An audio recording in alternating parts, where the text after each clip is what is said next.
So in this playlist, we're going to be exploring interval training.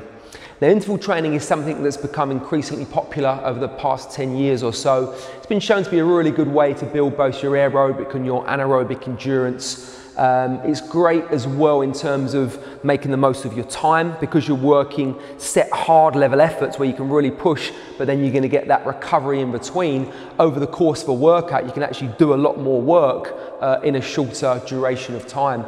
Really good for squash players as well, because it kind of replicates that stop-start nature of a squash rally. So interval training again is very good for the sport in general. A lot of people will have come across the concept of interval training more in the context of HIIT training. Now, HIIT stands for high intensity interval training.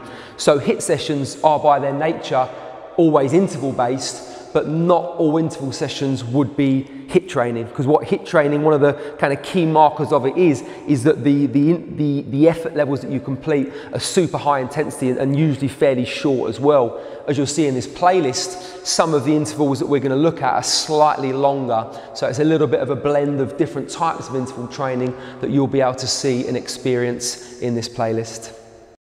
So in this video, we're going to be taking a look at our 30-15 interval workout.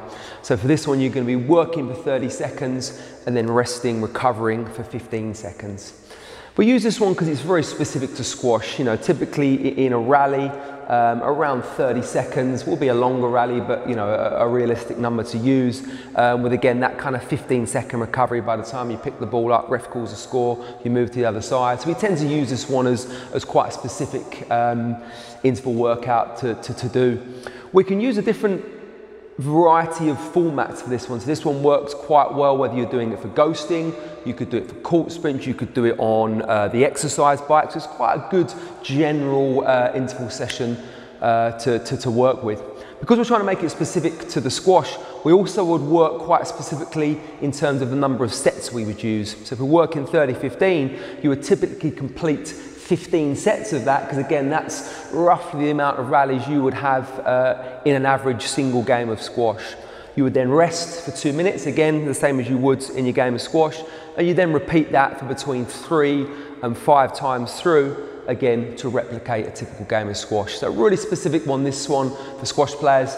30 seconds effort, 15-second recovery. When you're doing your 30 seconds, you are working, you know, as hard as you possibly can. Think about the intensity you would carry out in a typical squash rally, and then your 15-second recovery again. You know, try and keep moving before you then go in for your next set.